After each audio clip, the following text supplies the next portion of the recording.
आज तो लक्ष्मण जी ने सही कही, ममता, लेकिन केवल ममता होती तो दूर हो जाती। अहमता, छोटा बच्चा हमें समझा रहा है। एक वृद्ध से व्यक्ति ने कहा, बच्चे ने, कि भगवान का भजन करो।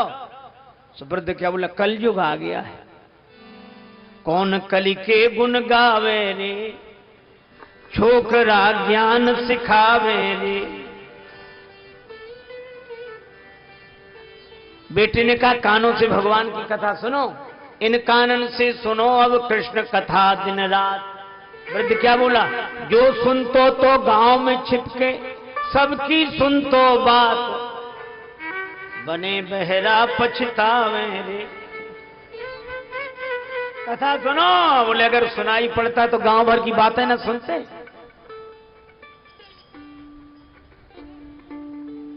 गांव में रस्सी बटने की एक यंत्र होता है, ढिरिया बोलते हैं उसको बुंदेलखंड में। उसको ऐसे रस्सी तानते, ऐसे ऐसे घूमता है ऐसे। युवक ने कहा, माला ले लो हाथ, करते कछु नहीं कर रहे, माला ले लो हाथ। तो क्या बोला, माला को हो तो बुतो, तो ढिरिया ले तो कात, बिछावन बिन दुख पावे रे।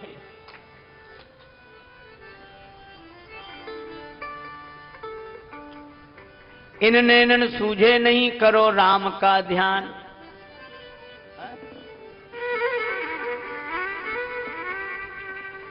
अरे बोलो, जो दिखतो तो क्यों फिर तजे खेत खलिहान, उन्हीं को देखते। कलयुग आ गया। परशुराम जी को लक्ष्मण जी ने समझाया, कहने कल का छोकरा हमें समझा रहा है, रे बालक काल बस। ये अहमता है, ममता का रोग है, लेकिन अहमता उस पर उसके साथ है। बोले क्यों रे, शिव धनुष तुम्हारी छोटी बालकों की खेलने वाली धनुही के समान। लक्ष्मण जी बोले, हमारी समझ से सब धनुष समान ही होते हैं। क्यों? बोले कोई धनुष वरदान नहीं लेता, सब प्राण ही लेते हैं। लखन कहा, हंस हमरे जाना, सुनो देव सब धनुष समाना। अब जो सुना, परशुराम जी बोले डरता नहीं। तो फरसे की तरफ बोले, चितय परस पियोरा, रेसठ सुने स्वभाव न मोरा भी। फरसे की तरफ देखा था कि ये भी देखें फरसे की तरफ। लक्ष्मण जी ने नहीं देखा। कई लोग दिखाना चाहते, एक आदमी को विवाह में अंगूठी मिट गई, सो महाराज जहां जाए अंगूठी दिखाए, पहन के साइकिल से जाए मिठाई की दुकान पर, और भैया सब आराम है, ठीक है, कुशलता है, और भाई साहब ठीक है, और ठीक। लोग बड़े भाई, एक दिन गया मिठाई खरीदने, चौबे जी की दुकान थी। चौबे जी धोती पहरे, ऊपर से चादर ओढ़े बैठे। अब आया, अच्छा ये जलेबियां कैसी थी, ये इमरती, ये पेड़ा, ये लड्डू, ये। चौबे जी ने देखा ये अंगूठी दिखा रहा है। तो चौबे जी एक 5 तोले का बाजूबंद बांधे थे। तो उन्होंने अपना चद्दर हटाया और ऐसे दिखा के बोले, सभी एक भाव है, ले जाओ जो ले जाओ।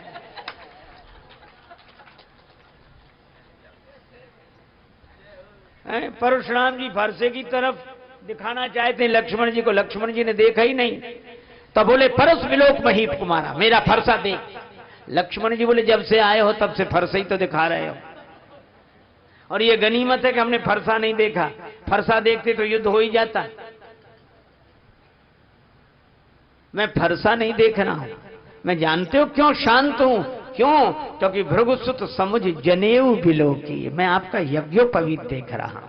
आप ब्राह्मण हैं, महात्मा हैं। फरसा देखता तो लड़ाई हो ही जाती। एक और धारे धनु, एक और धारे बाण, एक और परस सुधारे तेज तायो है।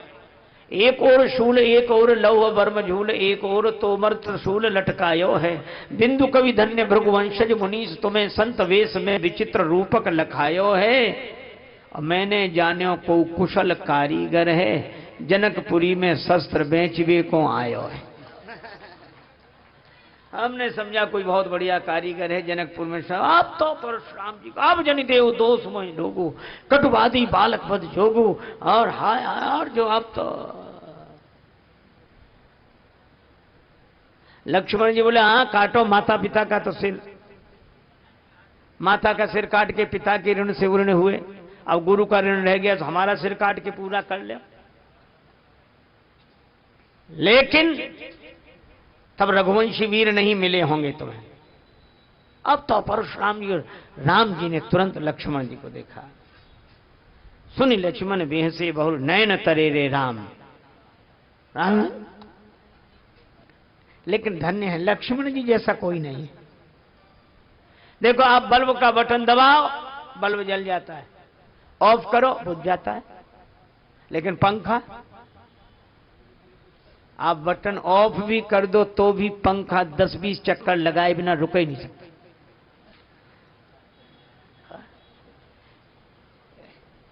दोनों का बटन आपके हाथ में। अच्छा कभी कभी ये चलता भी नहीं है पंखा, चाहे जितना बटन ऑन करो। लोग करते ना बटन देखते ऊपर, चल ही नहीं रहा। रेलगाड़ियों में अक्सर होता था 3 टायर में, जब हम लोग चलते थे। महाराज हम लोग एक बार 3 टायर में जा रहे थे, एक आदमी आया, तो हम तो ऐसे मुंडित थे उस समय। सो आके बोला महाराज प्रणाम, खुश रहो भैया। महाराज कंगा है? तो हमने कहा हमें कंगे की क्या जरूरत है। नहीं महाराज हो तो हम, क्यों जरूरत तुम्हें क्यों पड़ी? पंखा नहीं चल रहा, वो कंगा मिल जाए तब पंखे में ऐसे ऐसे करें। है कितनी कोशिश करके चलाना पड़ता अगर जाम हो पंखा तो। जो भक्त होते हैं उनका रिमोट भगवान के हाथ में, बंद करें तो बंद, शुरू करें तो शुरू, वो भक्त हैं। और अभिमानी वो बंद करने पर भी अहंकार के कारण चक्कर में पड़े बिना माने नहीं। बल्ब बंद होता है, पंखे को बंद होना पड़ता है। एक जगह हम लोग कीर्तन कर रहे थे, सीताराम सीताराम सीताराम कहिए, जाही विधि राखे राम ताही विधि रहिए, यही कह रहे हैं। एक आदमी बड़े जाही विधि राम, अरे उनका अच्छी तरह कीर्तन करो, जाही रहिए। सो बोला रहिए क्या, रहना ही पड़ेगा और कर भी क्या सकते हैं। जब रहना ही पड़ेगा तो मजे से रह लो। लक्ष्मण जी को राम जी ने नेत्र दिखाए, लक्ष्मण जी तुरंत बैठ गए। मान लो 2 में झगड़ा हो रहा, आप एक को रोको, रहने दो, अरे तुम रहने दो। अरे नहीं साहब कैसे रहने दें, आप हाथ जोड़ रहे हैं, लेकिन गलती नहीं। मैंने एक घटना आंखों देखी, आंखों। एक जगह संगीत का कार्यक्रम था, उसके पहले हमारे द्वारा कथा हुई, और शास्त्रीय संगीत के बड़े मर्मज्ञ व्यक्ति, बहुत बड़े विद्वान तानपुरा से गाते थे। हमें शुरू से ही उत्सुकता रही, तो हम लोग ऐसे बैठ गए। उन्होंने गाना शुरू किया, वाह वाह हुई रात को 12 बज रहा है, क्या बात क्या बात, इतना बढ़िया गाया। और गाने के बाद बोले चाय, बोले अच्छा भी आ गया चाय बन। पता नहीं किस मिजाज में थे, बोले अभी तक आई नहीं चाय। हाँ क्या आ रही सर। फिर क्या बोले, जिसके यहां ठहरे थे उसी से, तुम्हारे यहां जब से आए हैं कोई व्यवस्था ही नहीं।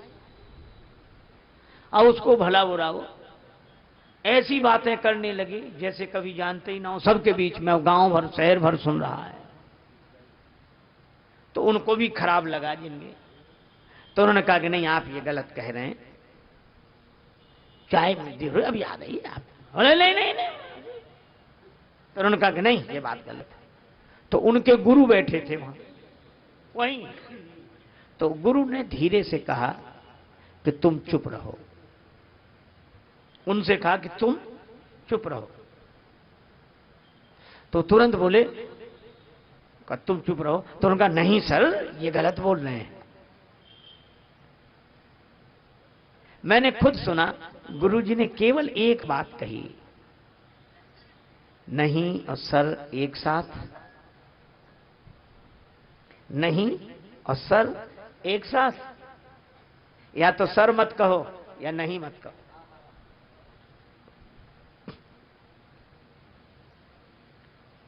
तुरंत चुप हो गए।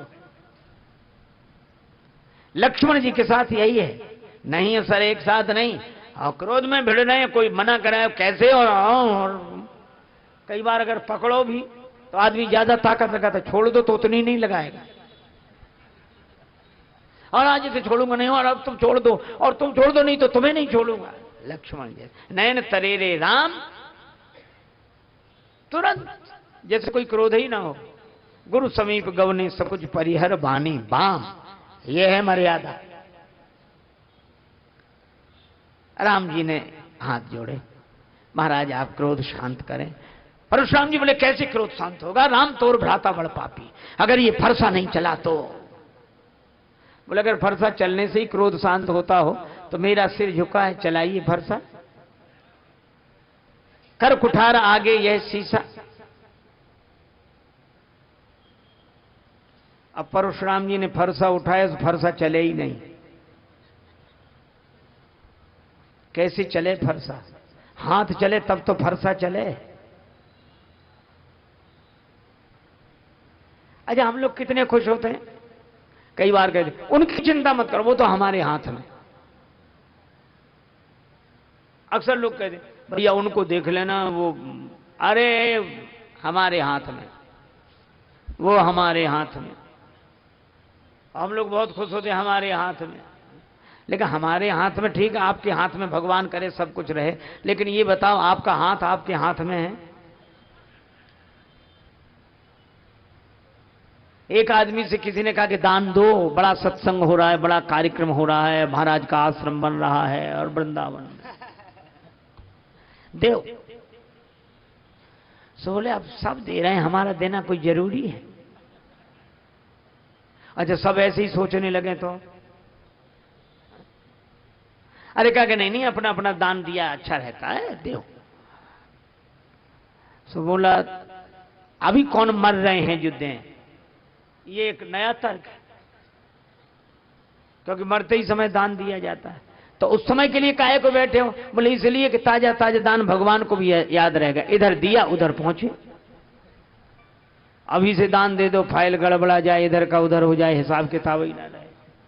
लोग हंसते थे, तो मरते समय तुम्हारे पास होगा, अरे चिंता में, इतना तो हमने अपने हाथ में कर रखा है, हम किसी के भरोसे नहीं रहते, अपने हाथ में।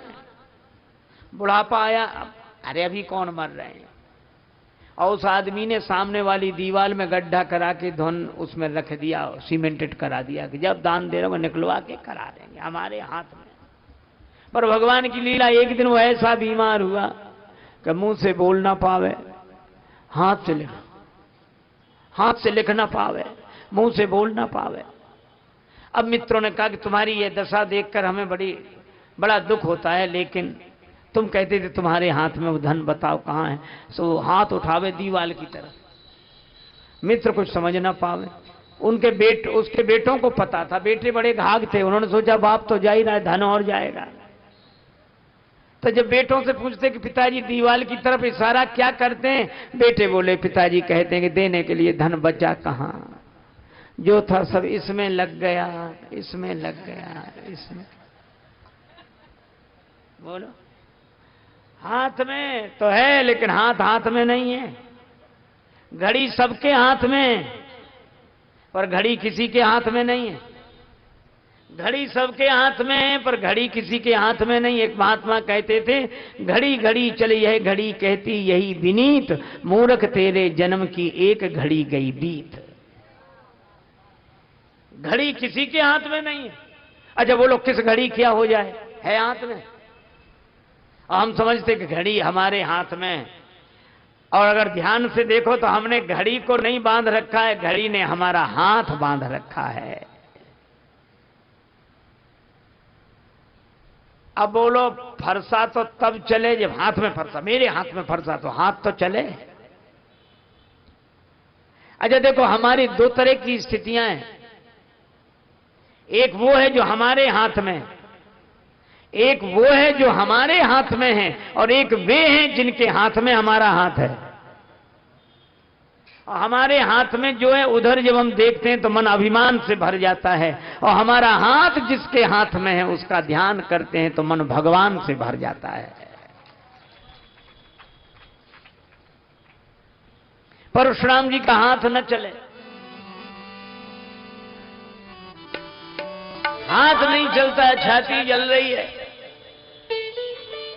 ये हाथ की ताकत कहां चली गई? अरे इस हाथ में ताकत आई कहां से थी? भगवान से। तो भगवान सामने ही तो नहीं है।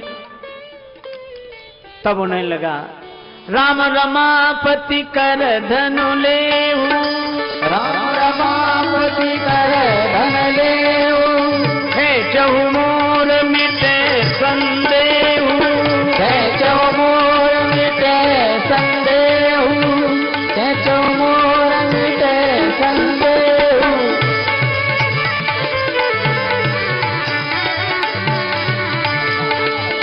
है चहु मोर मिटे संदेहु, है चहु मोर मिटे संदेहु, है चहु मोर मिटे संदेहु, है चहु मोर मिटे संदेहु।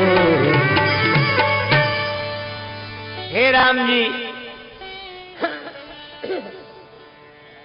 मुझे लगता है भगवान विष्णु का इस रूप में अवतार हुआ है, इस धनुष को चढ़ा दी।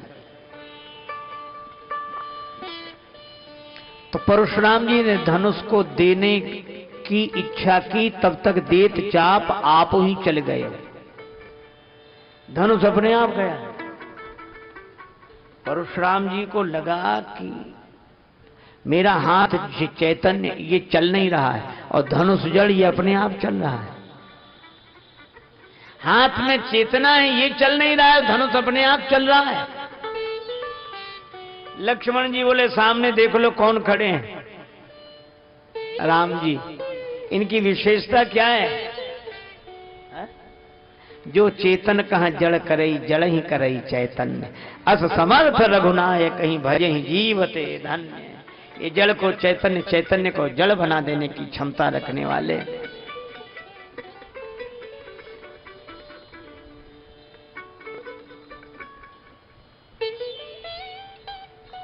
परशुराम जी चौंके, पर उन्होंने धनुष से कहा कि राम जी हाथ नहीं बढ़ा रहे, तुम क्यों जा रहे? धनुष बोला हमें राम जी की जरूरत है इसलिए जा रहे हैं, राम जी को हमारी जरूरत नहीं। अरे वो तो ठीक है कि थोड़ी अकड़ तो दिखाओ, राम जी हाथ नहीं बढ़ा रहे तो अपने आप जा रहे हो। धनुष बोला ना बाबा, एक धनुष ने अकड़ दिखाई तो दो टुकड़े हुए पड़े हैं, हम भी अकड़ दिखाएं, टुकड़े कराएं। लक्ष्मण जी राम जी से कहने लगे, जब परशुराम जी ने कहा धनुष को चढ़ाओ, लक्ष्मण जी बोले मेरी मानिए तो कछु विनती सुनाऊं नाथ, आप मुनिराज के समीप हो सिधारे ना। क्यों? एक धनुष के पास गए थे, उसका ही तो मुकदमा चल रहा है, अब तक फैसला नहीं हुआ, और दूसरे धनुष के पास और जा रहे हैं। इसमें क्या गड़बड़ी होगी? इसमें तो परशुराम जी कह रहे हैं। बोले उसमें भी क्या गड़बड़ी थी? जनक जी खुद कह रहे थे। तो गड़बड़ी क्या हुई? बोले चाप गुरु को चढ़ो तो चेला जी पधारे, और चाप चेला को चढ़े तो कहूं गुरु जी पधारे ना। अभी तो परशुराम जी आगे मेरे गुरु का धनुष किसने तोड़ा, थोड़ी देर में शंकर जी मेरे चेले का धनुष किसने तोड़ा। ये तोड़ने ही तोड़ने की बात करोगे कि जोड़ने? राम जी मुस्कुराए। तब तक धनुष राम जी के पास आया, राम जी ने धनुष तान कर चढ़ा दिया। अब इसका लक्ष्य बताओ। परशुराम जी हाथ जोड़कर सिर झुका दे, प्रभु इस बाण से मेरे पुण्यों को नष्ट कर दो। लक्ष्मण जी ने कहा पुण्य नष्ट करा रहे हो, पाप नष्ट कराओ। परशुराम जी ने कहा कि पाप तो उसी समय नष्ट हो गए जब इनका दर्शन हुआ, भगवान का दर्शन हुआ, पाप नष्ट, पुण्य बचे। अच्छा जब पाप पुण्य दोनों नहीं बचेंगे तो जीवन चलेगा कैसे? गति राम ही सो मति राम ही सो, रहती राम सो राम ही को बलु है।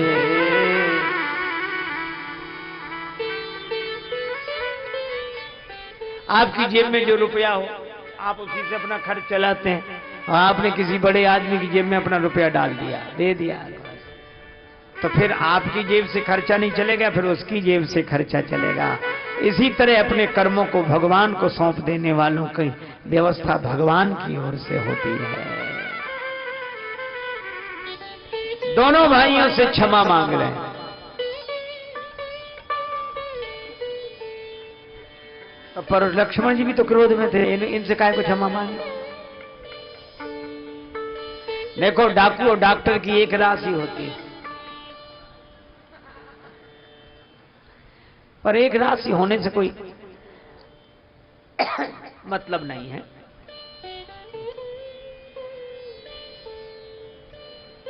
डाकू के नाम के साथ कुख्यात, डॉक्टर के नाम के साथ विख्यात।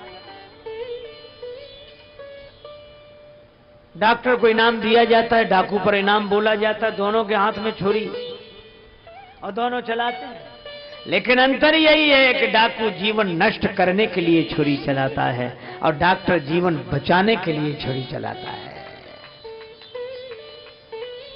लक्ष्मण जी ने जो क्रोध किया वो परशुराम जी के उपचार के लिए,